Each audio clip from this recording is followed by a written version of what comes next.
오늘은 성례주일로 지키고 있습니다. 성찬은 우리 주님께서 나를 위해 피 흘려 주시고 또 죽어 주심을 기억하고 영적 임재 안에서 교제하는 귀한 일입니다.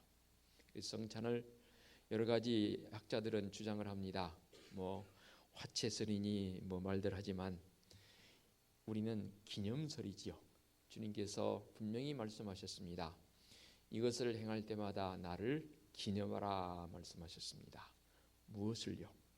주님의 죽으심은 속죄의 죽음이라는 사실.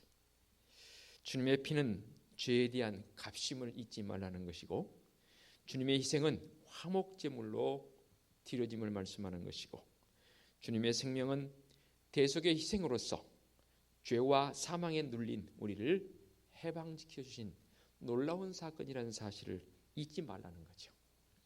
우리는 예수님 안에서 새 주인이 되어주신 그 하나님 앞으로 나아와서 자유를 얻는 믿음의 성들의 모습이 되는 줄로 믿습니다.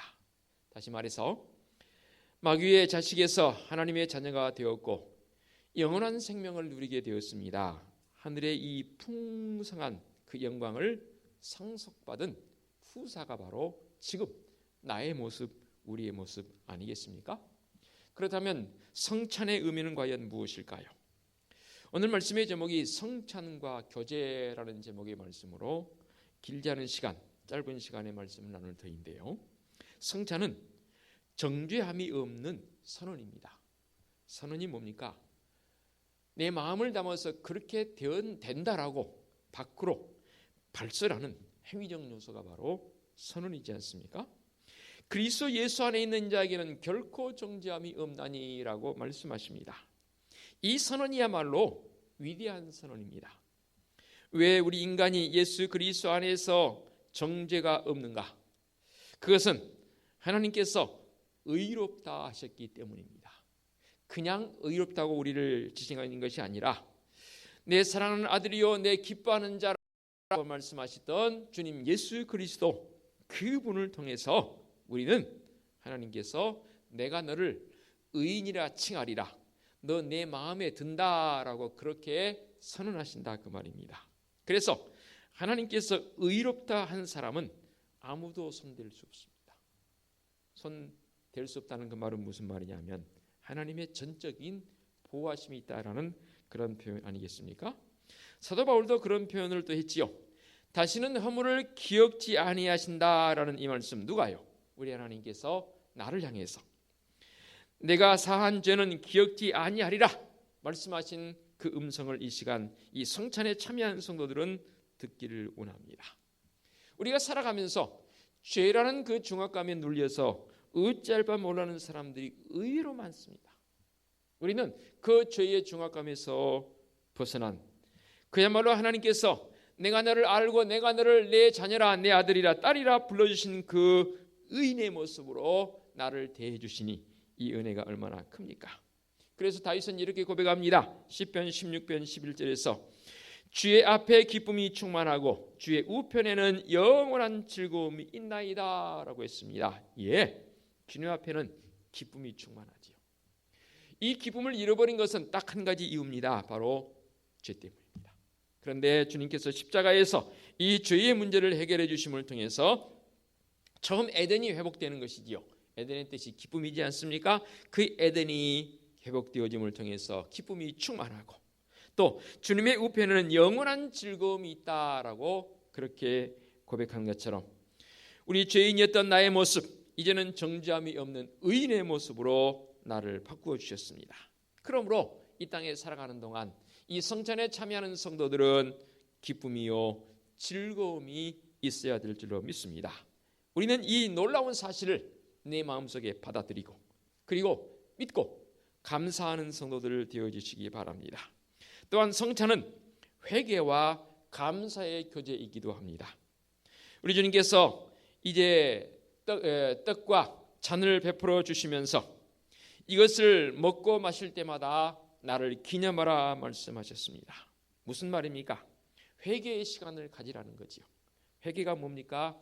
돌아보는 시간 아닙니까?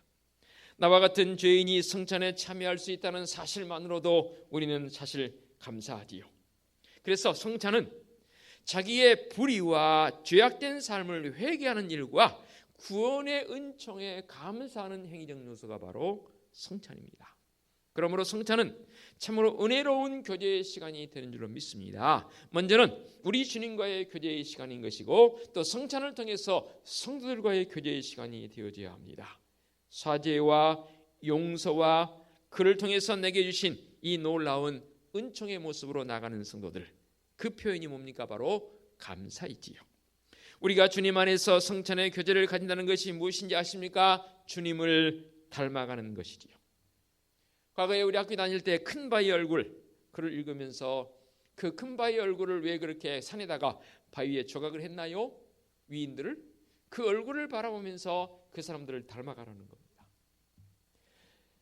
안 믿는 사람들도 세상도 그렇게 하는데 우리는 그보다 더 주님을 닮아가는 믿음의 성도들의 모습이 되어져야 합니다. 이 성찬의 교제를 통해서 주님의 마음을 내 마음속에 심는 겁니다. 그리고 주님을 닮아갑니다. 의롭고 선한 행실로 하나님의 이름을 높이면서 살아가는 성도들, 그래서 교회는 모두가 다 예수님을 닮은 사람이어야 합니다. 어때요? 여러분 개인 스스로가 나는 예수님을 닮아가고 있습니까? 라고 자신 있게 고백할 수 있습니까? 그렇게 고백할 수 있어야 합니다. 왜냐하면 처음 교회를 나오신 분들은, 아니 교회 안에서뿐만 아니라 밖에서 예수 그리스도를 믿는 사람들의 모습을 보면서 믿지 않는 사람들이 그 모습을 보면서 닮아가도록 해야 하거든요. 먼저 예수님을 닮는 사람들의 마음은 어떤 모습일까요? 사실 외면적인 모습도 닮아야 되겠지만 우리 내면화되어진 우리 영적인 모습, 인격이 주님을 닮아야 합니다. 한 세 가지로 축약하고 말씀 우리 계속해서 나갑니다. 먼저 우리 주님의 온유하심과 겸손함을 닮아야 합니다. 모세를 향해서 성경에 보니까 그의 온유함이 지면에 승하더라, 퍼졌더라라는 그런 표현이 나옵니다. 무엇이 과연 온유함일까요? 모세요, 성격 급한 사람. 그런데 그를 향해서 온유하다고 했거든요. 이 온유함의 특징이 뭐냐면 딱 한마디로 정의해 본다면 오직 하나님만 알았다는 거예요. 백성들이 그렇게 아우성할 때도 모세만큼은 절대로 백성들과 같이 되지 않았습니다. 오직 하나님만. 그것이 바로 온유함의 모습입니다. 누가 뭐라 그래도 나는 이 온유함의 마음을 절대로 잃어버리면 안 됩니다. 하나님만을 구하며 나가는 사람, 그는 겸손할 수밖에 없죠. 두 번째로 섬김과 희생적 사랑의 실천을 보여주셨던 우리 주님의 그 인격을 닮아가야 합니다. 덜 설명해 뭐 하겠습니까? 섬김과 희생적 사랑의 실천, 우리 주님의 십자가의 사랑의 결정체이지요. 또 한 가지는 자유와 평화를 위해서 우리 주님께서 십자가를 지셨다는 사실입니다. 만일에 주님께서 피 흘림이 없으셨다면 우리에게 진정한 자유가 있었겠습니까? 또한 샬롬, 평화가 있었겠습니까? 왜 자꾸만 사람들은 불안해하고 왜 자꾸만 사람들은 이렇게 좌불안석하며 살까요?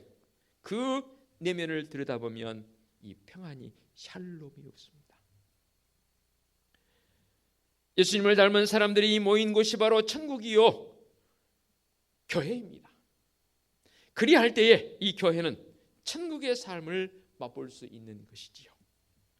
또한 마지막으로 성찬은 거룩함과 화평에 동참하는 행위입니다. 거룩함이 무엇입니까? 구별되짐 아닙니까? 그러므로 이 구별되어짐, 이 거룩함은 백성다움의, 하나님의 백성다움의 첫걸음입니다. 다른 거 잊어도 괜찮습니다. 오늘 이 다음 드린 이 말씀 두 마디는 절대 잊으시면 안 됩니다. 거룩함이라는 것은 구별된 것이라 했습니다. 그렇다면 백성다움의 첫걸음입니다. 뭐든 첫걸음이 중요해요. 옷을 입을 때도 단추가 있다면 첫 단추가 중요합니다. 첫 단추를 잘 끼워야 그 다음 단추부터 옷 매음새가 예쁩니다. 그렇습니다. 거룩함이 하나님의 백성다움의 첫걸음이라면 그 다음 이 두 번째 꼭 기억하시기 바랍니다. 화평은 하나님 백성다움의 삶의 여건입니다. 삶의 요건이라 말할 수도 있고 여건이라 말할 수도 있겠지요. 꼭 필요한 그것이라 그 말입니다. 뭐가요? 화평, 샬롬이 우리의 삶에 절대로 필요합니다. 성찬에 참여하는 믿음의 성도들은 절대로 잊어버리면 안 됩니다. 거룩하게 살아간다는 것, 구별됨이라는 것은 우리의 삶에 있어서 하나님 백성다움의 첫걸음, 이것을 위해서 주님께서 십자가에 못 박아 주셨고 죽으셨고 나를 위해 부활해 주신 것 아니겠습니까? 그러므로 믿음의 성도들, 이제 주님의 살과 피를 먹고 마심을 통해서 과연 우리는 어떤 모습으로 나가야겠습니까? 생생한 육체적 경험도 경험이지만 영적으로도 우리가 주님의 살과 주님의 이 피를 먹고 마심을 통해 체험되어진 모습입니다. 여러분, 체험과 비체험은 너무나 다릅니다. 내가 직접 체험해보면 자신 있게 말할 수 있습니다. 그런데 체험되지 않으면 그저 소위 말해서 카드라통신, 그런다 그러더라, 확신이 없습니다. 설득력도 없습니다. 사람들에게 어찌 해보지 못합니다. 그런데 그거 내가 해봤어, 내가 먹어봤어, 내가 경험해봤어, 내가 주님의 살과 피를 마시며 주님의 그 놀라운 은혜의 모습을 내가 경험했어. 그런 믿음의 성도일 때 나아가서 자신 있게 살아가지요. 그러므로 주님께서 만들어주신, 제정해주신 이 성찬은 교회에 위임되었습니다. 오늘날 교회가 어디입니까? 성도들 한 사람 한 사람이 교회입니다. 다만 저는 이 성례를 집례할 뿐입니다. 믿음의 성도들이 이 성찬에 참여하시고 정말로 회개하는 마음과 감사하는 마음으로 우리 하나님과의 깊은 교제, 또 성도들과의 교제가 있는 이 성찬, 오늘 성찬에 참여했다는 사실, 더 큰 감동과 감사로 나가는 성도들 되어지시기를 부탁을 드리겠습니다. 기도합니다. 거룩하신 아버지 하나님, 이제 성찬의 자리로 우리를 불러주시니 감사합니다.